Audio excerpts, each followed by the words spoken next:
Hello everyone and welcome back to UGC Net Mentor. Guys, this is class number 3rd of JRF winner batch for December 2024 exam. और आज के इस lecture में हम discuss करेंगे जो आपके मोस्ट इंपॉर्टेंट PYQs हैं विद एक्सप्लेनेशन और रिसेंट ट्रेंड, किस तरीके से एनटीए आज के टाइम पे क्वेश्चन पूछ रहा है। इन चीज़ों को ध्यान में रख करके आज की इस क्लास में प्रैक्टिस करने वाले हैं। तो चलिए स्टार्ट करते हैं, डिस्कस करते हैं। ये जो क्लास है आपके लिए कंप्लीटली एग्जाम टारगेटेड रहने वाली है, सो मेक श्योर आप इस क्लास को एंड तक जरूर देखें विदाउट स्किप किए हुए। एक एक क्वेश्चन जो मैं करवाने वाला हूँ वो एनटीए का पूछा हुआ क्वेश्चन है और इसी तरीके के इसी लेवल के क्वेश्चन आपको एग्जाम में देखने को मिलेंगे। तो इसलिए क्लास को ध्यान से देखिए और इस वीडियो लेक्चर को शेयर भी कीजिए जो भी फ्रेंड्स आपकी तैयारी कर रहे हैं। This is about me. जैसे कि आप सभी को पता होगा, अभी तक आपने इस चैनल को सब्सक्राइब नहीं किया है, सो मेक श्योर आप इस चैनल को सब्सक्राइब कर लें ताकि आपको अपकमिंग वीडियोस के सभी नोटिफिकेशन मिलते रहें। आप हमें टेलीग्राम, इंस्टाग्राम, फेसबुक को फॉलो कर सकते हो। इन सभी के लिंक आपको इसी वीडियो के description box and comment box में देखने को मिल जाएंगे, या फिर आप सिंपली सर्च करिए यूजीसी नेट मेंटर किसी भी प्लेटफॉर्म पर, वहाँ पे हमारा जो प्लेटफॉर्म है वो आ जाएगा। तो वहाँ पे जाके आप इस तरीके से हमें फॉलो कर सकते हैं। एक वीडियो जो कि मैं आपको रिकमेंड करना चाहूँगा, रिसर्च पेपर कैसे लिखा जाता है स्टेप बाय स्टेप आपको पता होना चाहिए। तो इसके रिगार्डिंग मैंने ऑलरेडी आपको गाइड किया हुआ है। तो आपको अगर अपना एपीआई स्कोर स्ट्रॉन्ग करना है, जितना अच्छा एपीआई स्कोर होगा उतने अच्छे चांस होंगे कि आपका असिस्टेंट प्रोफेसर रिक्रूटमेंट इजीली हो जाएगा। तो इसलिए अपना एपीआई जो है उसको स्ट्रॉन्ग करिए, उसके मार्क्स बढ़ाइए। इसके रिगार्डिंग मैंने वीडियो बना रखी है, इस वीडियो का लिंक मैं इसी वीडियो के description box and comment box में दे दूंगा। अदरवाइज आप यूट्यूब पे भी सर्च कर सकते हो यूजीसी नेट मेंटर, आगे लिख देना रिसर्च पेपर, ऐसे लिख करके सर्च करोगे तो ये वाली वीडियो आ जाएगी। सो मेक श्योर आप इस वीडियो लेक्चर को जरूर देखें। चलिए प्रैक्टिस करते हैं। क्वेश्चन आपकी स्क्रीन पे है, यहाँ पे आपको मैच ऑफ दी फॉलोइंग करना है। देखो मैं जितने भी क्वेश्चन करवा रहा हूँ ये सारे सारे आपके PYQs हैं। ये एनटीए ने क्वेश्चन पूछे हुए एग्जाम में और इसी तरीके के क्वेश्चन आपके एग्जाम में देखने को मिल सकते हैं। तो यहाँ पर कुछ प्रोटोकॉल गिवन है और यहाँ पर ईयर गिवन है कि कौन सा प्रोटोकॉल कौन से ईयर में बना था। यहाँ पर मॉन्ट्रियल प्रोटोकॉल है, रियो समिट है, क्योटो प्रोटोकॉल है, पेरिस एग्रीमेंट है। तो गाइस बताइए क्या आंसर हो सकता है, सोचो, सोच के देखो। मैच ऑफ द फॉलोइंग आपको करना है, बताइए क्या आंसर हो सकता है। देखो गाइस, इस तरह के जो क्वेश्चंस होते हैं इसकी अप्रोच क्या रहनी चाहिए आपको इस तरह के क्वेश्चंस को सॉल्व करने की। कई बार क्या होता है, स्टूडेंट्स देख के डर जाते हैं कि इतने सारे प्रोटोकॉल के ईयर्स तो हमें याद ही नहीं है। तो आपको सारे के सारे प्रोटोकॉल की ईयर याद भी नहीं रखने हैं इस क्वेश्चन में। आपको अगर एक या दो का भी थोड़ा सा भी आइडिया है कि कौन सा प्रोटोकॉल कब बना था तो आप इजीली आंसर कर सकते हैं। जैसे एग्जांपल के लिए क्योटो प्रोटोकॉल। क्योटो प्रोटोकॉल काफी फेमस प्रोटोकॉल है और काफी बार मैंने इसको पढ़ाया हुआ है। अगर आपको थोड़ा सा भी आइडिया है कि क्योटो प्रोटोकॉल कब बना था तो आपको पता होना चाहिए जो क्योटो प्रोटोकॉल 1987 में बना था। तो अगर आपको इतना सा आइडिया है, बस एक ही प्रोटोकॉल का आपका आइडिया है, तो देखिए सी का फोर्थ कहाँ पे ऑप्शन गिवन है, सी का फोर्थ यहाँ पर गिवन है। ना तो सी का फोर्थ यहाँ पर है, ना यहाँ पर है, ना यहाँ पर है। इसका मतलब ये तीनों ऑप्शन तो हो ही नहीं सकते, option A he right answer हो जाएगा। इस तरीके से आप पता लगा सकते हो। या फिर आप ये भी ध्यान में रख सकते हो कि पेरिस एग्रीमेंट अभी रिसेंटली बना था, मतलब कुछ साल पहले ही बना है पेरिस एग्रीमेंट। जो कि आप कुछ साल पहले देखेंगे सारे सारे पुराने ईयर्स 2015 ही यहाँ पर लेटेस्ट दिखाया जा रहा है। तो पेरिस एग्रीमेंट जो है 2015 में बना था। तो इसलिए अगर आप डी का सेकंड जान जाते हो, आपको पता थोड़ा सा भी आइडिया है, तो आप देखिए डी का सेकंड ऑप्शन कहाँ पर है। तो डी का सेकंड केवल यहीं पे है, ना तो यहाँ पर है, ना यहाँ पर है, ना यहाँ पर है। तो option number A right answer हो जाएगा। तो इस तरीके से भी आपकी अप्रोच रह सकती है क्वेश्चंस को सॉल्व करने की। तो यहाँ पर इस क्वेश्चन का राइट आंसर क्या हो जाएगा, ऑप्शन नंबर ए, यानी कि ए का हो जाएगा थर्ड। मॉन्ट्रियल प्रोटोकॉल जो था वो 1987 में बना था। फिर बी का हो जाएगा फर्स्ट, रियो समिट 1992। उसके बाद सी का हो जाएगा फोर्थ, क्योटो प्रोटोकॉल। उसके बाद हो जाएगा डी का second, that is 2015 Paris agreement. अब ये जो ईयर्स हैं इनको याद रखना हो सकता है कि आपके लिए मुश्किल हो कि कौन सा जो है कौन से ईयर में बना था। तो ऐसे में आपको मैं एक सिंपल सी ट्रिक बताता हूँ कि आपकी डेट ऑफ बर्थ क्या है, आपकी डेट ऑफ बर्थ कौन से ईयर में पड़ती है। जैसे एग्जाम्पल के लिए अगर आपकी डेट ऑफ बर्थ 1992 है एग्जाम्पल के लिए, तो आप इस डेट ऑफ बर्थ से एटलीस्ट एक प्रोटोकॉल अच्छे से याद कर लो कि 1992 में जो है कौन सा प्रोटोकॉल बना था। तो 1982 में प्रोटोकॉल बना था आपका रियो समिट। ठीक है, तो इस तरीके से आप एक अपने डेट ऑफ बर्थ के अकॉर्डिंग याद कर सकते हो। ऐसी अगर आपकी डेट ऑफ बर्थ 1995 है, आप बोलोगे सर 1995 में तो कोई प्रोटोकॉल ही नहीं बना यहाँ पर, तो कैसे याद करें। तो ऐसे में आप उसके लगभग में याद कर लो कि 1990 जब मैं पैदा हुआ था 1995 में, उसके आसपास कौन सा प्रोटोकॉल बना था। 1997 जो है वो ज़्यादा नियरेस्ट है, तो ऐसे याद कर लो कि जब मैं पैदा हुआ था उससे 2 साल बाद जो है आपका 1987 में बना था प्रोटोकॉल।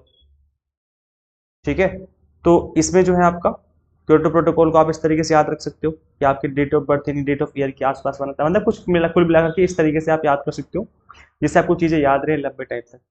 तो ये तरीके आपके हो सकते हैं याद करने के। अब थोड़ा समझ लेते हैं हम लोग। मॉनिटर प्रोटोकॉल जो है ये है on substance that deplete ozone layer, और ये 1987 में साइन किया गया था। तो गाइस याद रखिए कि ओजोन लेयर से रिलेटेड है, ये भी आपको याद रखना है कि कौन सा प्रोटोकॉल किस चीज से रिलेटेड है। तो जो मॉनिटर प्रोटोकॉल है वो ओजोन लेयर को डिप्लेशन से बचाने से रिलेटेड है कि भाई ओजोन लेयर को हमें नुकसान नहीं पहुंचाना है।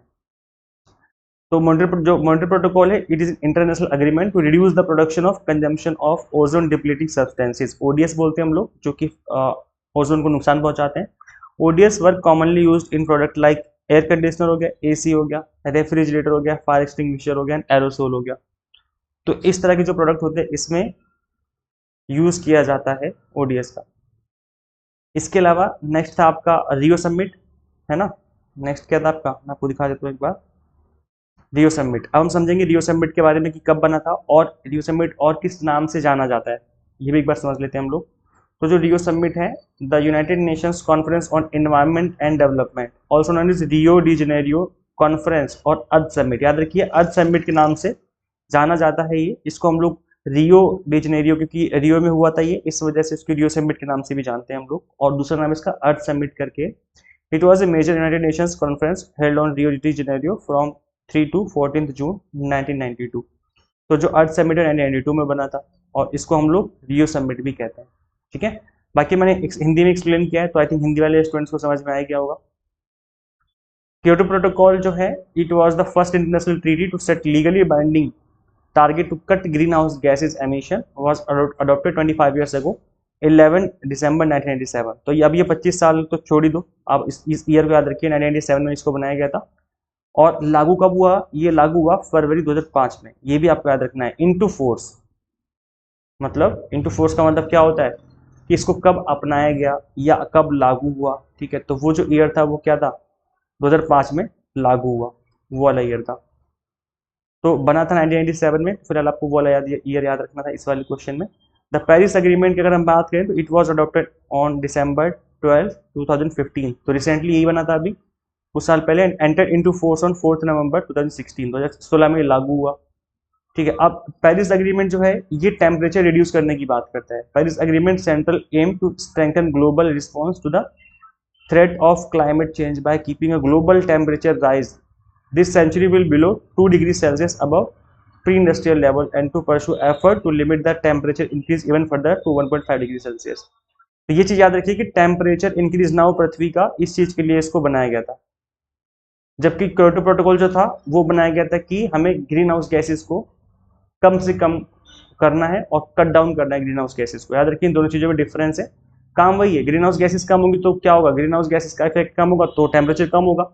लेकिन क्योटो प्रोटोकॉल में फोकस किया ग्रीन हाउस गैसेस कौन कौन सी कट डाउन करनी है, इस बात पर फोकस था। लेकिन पेरिस एग्रीमेंट का फोकस क्या था कि हमें टेम्परेचर को बढ़ने से रोकना है, इसको हमें कट डाउन करना है, ठीक है।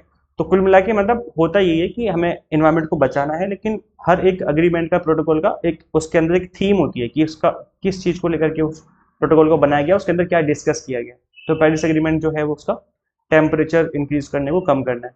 तो अभी रिसेंटली क्वेश्चन में पूछा गया था इसी चीज से रिलेटेड कि कौन सा एग्रीमेंट जो है टेम्परेचर रिड्यूस करने की बात करता है। तो राइट आंसर क्या हो जाएगा, पेरिस एग्रीमेंट, ठीक है। नेक्स्ट क्वेश्चन है, which of the following is measure in Dobson unit. अब बताना कि इसमें से किस चीज को डॉप्सन यूनिट में मेजर किया जाता है। तो क्लोरोफ्लोरोकार्बन हो गया, stratospheric ozone, ultraviolet rays and solar radiation. आपको बताना कि डॉप्सन यूनिट में किस चीज को मेजर किया जाता है। आप गाइस देखो एनटीए अब इस तरह के क्वेश्चन पूछ रहा है। अगर आप देखो कि 2015 का पेपर उठा के 2018 का पेपर उठा करके, तो वहां पर उस ईयर में इस तरह के क्वेश्चंस नहीं मिलते थे, बट आज के टाइम पे इस तरह के क्वेश्चन मिल रहे हैं एग्जाम में। तो इसलिए मैं कहता हूं कि अपडेटेड रहो, अपडेटेड पढ़ो।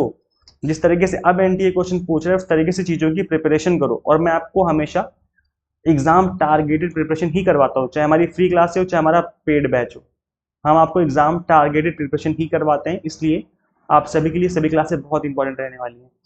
तो ऐसे देखिए अब मैं इन चारों को एक्सप्लेन करूंगा एक एक करके कि किसको किस चीज में मेजर किया जाता है। वैसे इस क्वेश्चन का जो राइट आंसर है ऑप्शन यूनिट का वो है stratospheric ozone, option number B. अब एक बार चारों को समझ लेते हैं कि होते क्या और किस तरीके से इनको मेजर किया जाता है। सो यहाँ पर आप देख सकते हो ऑप्शन बी राइट आंसर है। क्लोरोफ्लोरोकार्बन जो है are measured in parts per trillion for air and standard gas and in picomoles per kilogram sea water for dissolve CFC। तो यहाँ पर CFC, अब जो आपका पहला वाला ऑप्शन था ना CFC, ये रहा क्लोरोफ्लोरोकार्बन, इसको किसी जो मेजर किया जाता है, इसको मेजर किया जाता है इन पार्ट्स पर trillion for air and standard gas. मतलब हवा में मेजर करना है तो पार्ट्स पर ट्रिलियन करेंगे, PPT करके यूनिट है। और अगर हम पानी का कर रहे हैं डिजॉल्व, तो उस केस में पिकोमोल्स पर किलोग्राम हो जाएगा। तो ये 2 यूनिट्स हो जाएंगी इसकी। अगर हम बात करें ओजोन की, तो amount of ozone in the stratosphere is measure in Dobson unit, जो कि इस क्वेश्चन का राइट आंसर था और इसी क्वेश्चन का हमें यही आंसर देना था। थर्ड है आपका सोलर रेडिएशन को कैसे मेजर करते हैं, मेजर इन वॉट्स पर स्क्वायर मीटर। तो ये स्क्वायर मीटर में माप रहा है, छोटी यूनिट होगी, और kilowatt hours per square metre हो जाएगा तो बड़ी यूनिट हो जाएगी, कि पर घंटे के हिसाब से नापा जा रहा है, और यहाँ पर स्क्वायर मीटर के हिसाब से नापा जा रहा है। तो 2 यूनिट, एक छोटी यूनिट एक बड़ी यूनिट है, जैसे होता है ना किलोमीटर पर आवर, या हम कह सकते हैं मीटर पर सेकेंड। तो ये छोटी यूनिट होगी, बड़ी यूनिट होगी। उसी तरीके से आपके यहाँ पर सोलर रेडिएशन की यूनिट हो जाएंगी। इसके अलावा अल्ट्रा वायलेट जो रेडिएशन होती है, जिसको अभी हम डिस्कस कर रहे थे, जो कि आपका 4th ऑप्शन था, मैं दिखा देता हूँ एक बार। ये आपका 4th ऑप्शन था, सोलर रेडिएशन हो गया, अल्ट्रा वायलेट रेज था। अब ultra violet rays 3rd option था, इसको भी समझ लेते हैं। अल्ट्रा वायलेट रेज है उसको किसमें नापा जाता है, तो जो अल्ट्रा वायलेट रेडिएशन होती है, जो रेज होती हैं, उसको हम नापते हैं डिफरेंट यूनिट्स में। जैसे मिली वॉट पर स्क्वायर मीटर, छोटी यूनिट हो गई, और ये हो जाएगा मिली वॉट पर स्क्वायर सेंटीमीटर, ये उससे भी छोटी यूनिट हो गई। ठीक है, तो ये मीटर में नापते हैं, फिर सेंटीमीटर में हो जाएगा, फिर millijoules per square centimetre, the energy received per unit area in given time. तो इसकी अलग अलग यूनिट हो सकती हैं, ये डिपेंड करता है कि हम किस चीज को लेकर के मेजर कर रहे हैं। ठीक है, तो आप इतना याद रखिए कि मिलीवाट पर स्क्वायर मीटर जो है ज्यादातर इसी में नापा जाता है, इसको ज्यादा मोस्ट पॉपुलर यूनिट है। इसके अलावा मिलीवाट पर स्क्वायर सेंटीमीटर भी यूज किया जाता है, प्लस मिलीजूल्स पर स्क्वायर सेंटीमीटर भी इसका यूज किया जाता है इसको नापने के लिए, इसको अल्ट्रावायलेट रेडिएशन को, अल्ट्रावायलेट रेज को। नेक्स्ट क्वेश्चन है, गिवन बिलो आर 2 स्टेटमेंट। तो स्टेटमेंट गिवन है, statement number 1, statement number 2। Statement number 1 में बोला क्या था, NEP 2020 recommends the establishment of an academic bank of credit to facilitate the transfer of credit between the institution. देखो guys, इससे पहले मैं इस क्वेश्चन को पूरा सॉल्व कर रहा हूँ, मैं बता दूं कि मैंने नेशनल एजुकेशन 2020 के ऊपर एक कंप्लीट PDF आपको अवेलेबल करवाई हुई है, जिसमें NEP 2020 का हर एक एस्पेक्ट मैंने कवर करवाया हुआ है। उसके अंदर हर तरीके से हर चीज कवर है, A to Z चीजें कवर है उसके अंदर। अगर आप उस PDF को गो थ्रू करेंगे तो आपका ये टॉपिक बहुत अच्छे से कवर हो जाएगा। और ये सबसे अच्छी बात पता है क्या है, ये PDF completely free of cost available है। कुछ नहीं करना, सिंपली डाउनलोड कर लेना है और आपको इसको रिवाइज करना है, पढ़ना है बैठ करके घर पे। अगर आप पढ़ेंगे तो डेफिनेटली टॉपिक बहुत अच्छे से कवर हो जाएगा। तो ये जो NEP 2020 है, इसकी PDF आप कहाँ से डाउनलोड कर सकते हो, इसकी PDF मैं बताता हूँ कहाँ से डाउनलोड कर पाएंगे आप लोग। ये PDF आप डाउनलोड कर सकते हैं हमारी ऐप से, जो कि एग्जाम मेंटर नाम से ऐप है हमारी। ये गूगल प्ले स्टोर पे अवेलेबल है। अगर आप iOS यूजर हैं तो उस पर अलग ऐप है, उसका लिंक मैंने इसी वीडियो के description box and comment box में दिया हुआ है। तो इस ऐप से जाकर के आप NEP 2020 की PDF जो है वो फ्री ऑफ कॉस्ट डाउनलोड कर सकते हो। और ये जो PDF है कहाँ मिलेगी, इस ऐप को आप इंस्टॉल करिए।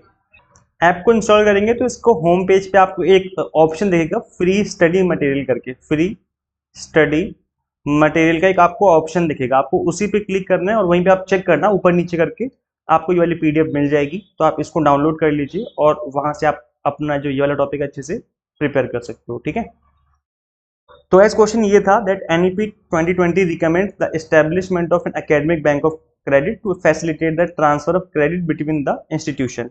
स्टेटमेंट नंबर 1 हो गई। स्टेटमेंट नंबर 2 में ये बोला जा रहा है that one of the objective of NEP 2020 is to increase the number of multidisciplinary institution in the country.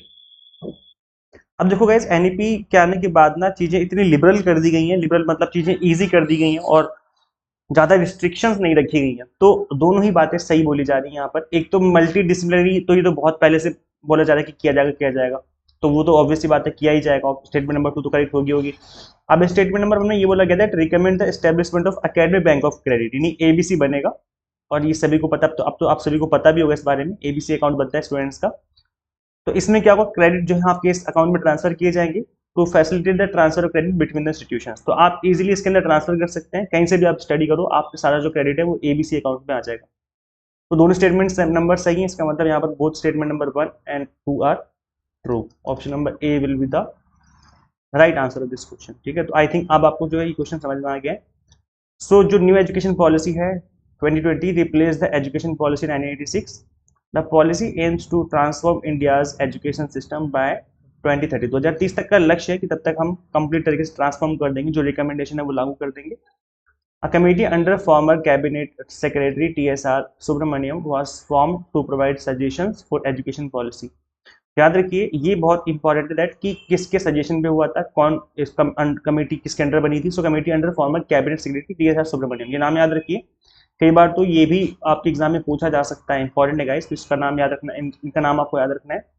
Suggestions were invited from given panchayat, block and every small unit of the country to form the policy. Over 2 lakh suggestion were receive. तो इस तरीके से जो है policy का को बनाया गया था, सजेशन सबसे मांगे गए थे, उसके अकॉर्डिंग उन चीज़ों को ध्यान में रख करके इस पॉलिसी को बनाया गया। इसके अलावा न्यू एजुकेशन पॉलिसी 2020, जिसको हम लोग नेशनल एजुकेशन पॉलिसी भी कहते हैं, NEP recommends the establishment of an academic bank of credit, जो हमने बात करी है अभी, तो वो भी जो है इसका जो करेक्ट आंसर है वो आपका हो जाएगा। नेक्स्ट क्वेश्चन है, which of the following is a tool used for creating and sharing online learning game. Online learning game का मतलब हो गया क्विज़, क्विज बनाना और उसको शेयर करना, इसका मतलब ये हो गया, ठीक है।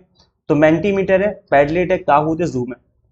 तो अगर आपने मेरी प्रीवियस क्लास देखी है तो आपको आइडिया होगा, वहाँ पे हमने पढ़ा था काहूत के बारे में, जो कि एक क्विज मेकर है, क्विज बना करके आप उसको शेयर कर सकते हैं और आप जैसे सबमिट करेंगे आपको पता चल जाएगा कि आपने कितना अच्छा परफॉर्म किया है। So option number C will be the right answer of this question. Kahoot is a tool used for creating and sharing online learning games and quizzes. तो यहाँ पर ये बहुत काफ़ी सारे टूल्स हैं जिसका यूज़ करते हुए आप लोग क्विज बना सकते हो, जैसे ऑनलाइन एग्जाम में करोगे आप Quizlet, props, quiz maker, quizzes, Typeform हो गया, GoConqr, Google forms, LearnDash. तो गाइज ये जो प्लेटफॉर्म्स है यहाँ पर आप लोग इजीली क्विज बना सकते हैं और उनको शेयर कर सकते हैं। नेक्स्ट क्वेश्चन है, smart home application that automates the controlling of lighting, temperature, entertainment system and appliances in example of. देखो हम लोग डेली बेसिस पे इन चीज़ों को यूज़ करते हैं, बट हम चीज़ों पे ध्यान नहीं देते। या आपके घर पे आप लोग यूज़ कर रहे हो, अभी भी आपने यूज़ किया हो कहीं ना कहीं। आज के टाइम पर ऑटोमेटिक सिस्टम काफ़ी आ गया है, जैसे आपके हाथ में एक रिमोट पकड़ा दिया जाता है और उसके बाद आप चीज़ों को कंट्रोल कर सकते हो, चाहे लाइट बंद करना है, ऑन करना है, टेम्परेचर, जैसे AC का टेम्परेचर हम लोग ज़्यादा कम करते रहते हैं, या अदर एंटरटेनमेंट सिस्टम हो गए, जैसे आप लोग अपना घर पे DJ लगाते हो या जो भी आपके घर में साउंड सिस्टम होता है उसको भी तो आप रिमोट से कंट्रोल करते हो ना, रिमोट से ऑन ऑफ करते हो इस तरीके से। तो ये जो चीज़ें हैं ये क्या कहलाती हैं, किस चीज़ का एग्जाम्पल है, किस तरह की कंप्यूटिंग है ये। तो ये चीज़ें हम यूज़ तो बहुत करते हैं बट इन चीज़ों को भी ध्यान नहीं देते और इस तरह के क्वेश्चन एग्जाम में बन जाते हैं। तो ये क्या है आपका, इवोल्यूशनरी कंप्यूटिंग है, नेचर इंस्पायर्ड कंप्यूटिंग है, बायो इंस्पायर्ड कंप्यूटिंग है, फिर यूबिक्विटस कंप्यूटिंग है। तो गाइस देखो इस क्वेश्चन का राइट आंसर हो जाएगा option number 4, that is ubiquitous computing. अब हम चारों को समझ लेते हैं कि चारों तरह की जो कंप्यूटिंग है वो कैसी होती है, क्या होती है, ताकि इस क्वेश्चन को आपको इजीली और अच्छे से डिटेल में समझ में आए। तो इवोल्यूशनरी कंप्यूटिंग क्या होती है, it is based on new innovation and new technologies. बिल्कुल ही नया अगर कर दो, जो अभी तक था ही नहीं, तो वो आपका इवोल्यूशनरी कंप्यूटिंग हो जाएगी। नेचर इंस्पायर्ड कंप्यूटिंग में क्या होता है, दैट ये होता है नेचर से रिलेटेड जुड़ा हुआ, natural resources are used for making new technique, like solar system हो गया, है ना। अब यहाँ पे क्या है, नेचुरल रिसोर्सेज का आप यूज कर रहे हो, नेचुरल रिसोर्स होता है सोलर, सूरज की जो रोशनी है। ई व्हीकल्स हो गया, तो इस तरह की जो चीजें हैं, जैसे ई व्हीकल्स में बैटरी लगाते हैं हम लोग, बैटरी लगाते हैं और ये क्या नेचुरल रिसोर्स से जो चीजें निकलती है उसको हम लोग एक्सट्रैक्ट करके बैटरी बनाते हैं। तो इस तरह की कोई कंप्यूटिंग जो होती है वो नेचर इंस्पायर्ड कंप्यूटिंग होती है। फिर बायो इंस्पायर्ड कंप्यूटिंग होती है, जिसमें हम लोग बायोलॉजी से रिलेटेड जो चीजें होती हैं उसकी स्टडी करते हैं, जैसे computer technique are based on biology. तो आपने देखा होगा कि आज के टाइम पे किस लेवल के एडवांस टेक्नोलॉजी आ गई बायोलॉजी के फील्ड के अंदर। यूबिक्विटस कंप्यूटिंग जो है ये होती है डेली लाइफ, जो कि हम लोग डेली यूज करते हैं। It is a pervasive computing which is the future technology. In this technology computers are capable of doing everyday task, हम लोग डेली का काम करते हैं, to perform less interaction from the users and. जैसे fitness watch हो गया, हम लोग वॉच पहन के घूमते हैं, किस तरह की कंप्यूटिंग, ये आपकी यूबिक्विटस कंप्यूटिंग। याद रखिए इस चीज को, हम लोग यूज तो करते हैं डेली बट हम लोग इन चीजों पर फोकस नहीं करते कभी। तो ये फिटनेस वॉच जो है वो एग्जांपल है यूबिक्विटस कंप्यूटिंग का। स्मार्ट स्पीकर हो गए, है ना। इसके अलावा इलेक्ट्रॉनिक टोल सिस्टम हो गया। जब हम जाते हैं ना, पहले क्या होता था, जब हम हाईवे पे जाते थे तो हमें 100 रुपये देने पड़ते थे, मतलब जितने भी टोल टैक्स देना पड़ता था, पर्ची लेनी पड़ती थी, फिर हम आगे जाते थे। आज के टाइम पे इलेक्ट्रॉनिक टोल सिस्टम आ गया, आप जाओ तो सही, वहाँ आपका QR कोड जो लगा होगा या फिर जो भी बार कोड लगा होगा वो ऑटोमेटिकली स्कैन हो जाएगा और ऑटोमेटिक आपके बैंक अकाउंट से पैसे कट जाएंगे। तो ये जो चीजें क्या, इसमें लेस इंटरेक्शन हो गया, अब यूजर का इंटरेक्शन काफी कम हो गया, चीजें जो है इजीली स्मूथली होने लग गई हैं। तो इस तरह की जो कंप्यूटिंग कहलाएगी वो हमारी यूबीक्यूटस कंप्यूटिंग कहलाएगी। और गाइस इस तरह के जो क्वेश्चन है आपके एग्जाम के लिए काफी इंपॉर्टेंट है, इसलिए मैं हर क्वेश्चन को अच्छे से समझा रहा हूँ और अच्छे से एक्सप्लेन कर रहा हूँ। आप लोग अपना फीडबैक देते नहीं यार, बताया करो कमेंट करके कि क्लास आपको कैसी लगती है। आप लोगों की फीडबैक से मोटिवेशन मिलता है आप लोगों के लिए अच्छे से अच्छा कंटेंट क्रिएट करने में। और आप लोग वीडियोस को शेयर जरूर किया करो, जिस भी ग्रुप में आप ऐड हो, जो जिस भी फ्रेंड के साथ, जो भी फ्रेंड आप जिस भी फ्रेंड को जानते हो जो तैयारी कर रहे हैं उसके साथ इस वीडियोस को जरूर शेयर करें, ताकि पता चले कि हम इस तरीके से जो है प्रिपरेशन यहाँ पे कर रहे हैं। और अगर आप जिस तरीके से मैंने आज आपको पढ़ाया है, एग्जाम टारगेटेड मैं पढ़ाता हूँ, एक सिंगल टॉपिक आपका मिस नहीं होगा, गारंटी इस बात की। और इस बात को मैं क्यों बोल रहा हूँ, बिकॉज हमने पेड बैच भी अवेलेबल करवाया हुआ है, और पेड बैच में एक सिंगल टॉपिक आपका छूटेगा नहीं, एक टॉपिक हमने आपको एग्जाम टारगेटेड कवर करवाया हुआ है। तो आप इसको ज्वाइन कर सकते हो, अपनी तैयारी पेड बैच में स्टार्ट कर सकते हो। नवरात्रि डिस्काउंट ऑफर भी चल रहा है, अभी डबल धमाका ऑफर है। अभी 50% ऑलरेडी ऑफ था, 10% आपको एक्स्ट्रा डिस्काउंट देखने को मिल रहा है। और यहाँ पर फ्री मॉक टेस्ट आपको मिल जाएंगे अगर आप इनरोल करते हो अभी किसी भी कोर्स में। आपको नव 10 कूपन कोड अप्लाई करना है, फीस आपकी ऑटोमेटिकली रिड्यूस हो जाएगी। तो क्या कुछ मिलेगा और कौन कौन से कोर्सेज अवेलेबल है, तो गैस यहाँ पर हमने आपको यूजीसी नेट पेपर 1 अवेलेबल करवाया है, commerce management and political science available करवा दिया है। कंप्लीटली एग्जाम टारगेट प्रिपरेशन हो जाएगी आपकी, और इस एग्जाम को आप फर्स्ट अटेम्प्ट में क्रैक कर सकते हो। उसका सिंपल सा लॉजिक है कि अगर आप एग्जाम टारगेटेड पढ़ो, स्टार्टिंग से पढ़ो तो एग्जाम टारगेटेड पढ़ो, जो एग्जाम के लिए इंपॉर्टेंट है उसको उस तरीके से पढ़ो, तो एग्जाम फर्स्ट अटेम्प्ट में क्रैक होने के चांसेस बहुत ज़्यादा बढ़ जाएंगे। तो इस कंप्लीट कंटेंट बाइलिंगुअल मिलेगा आपको पेड कोर्स में, 100 mock test and PDF notes मिलेंगे, जिसको आप डाउनलोड भी कर सकते हो, जिसके थ्रू आप मल्टीपल टाइम रिवीजन कर सकते हो। अभी स्टार्ट करोगे बेटर रहेगा, टाइम से आपका सिलेबस फिनिश होगा और मल्टीपल टाइम आप रिवीजन कर पाएंगे। तो किस तरीके से इनरोल कर सकते हो, सिंपली गूगल प्ले स्टोर से आपको एग्जाम और ऐप इंस्टॉल करनी है। अगर आप आईएएस यूजर हैं तो उसका लिंक भी आपको इसी वीडियो के description box and comment box में देखने को मिल जाएगा। So thank you so much for watching this video. Share this video with all net aspirants and guys subscribe for UGC update assistant professor job updates. मिलते हैं फिर हम लोग next video में। Till then keep watching UGC Net Mentor. Thank you so much.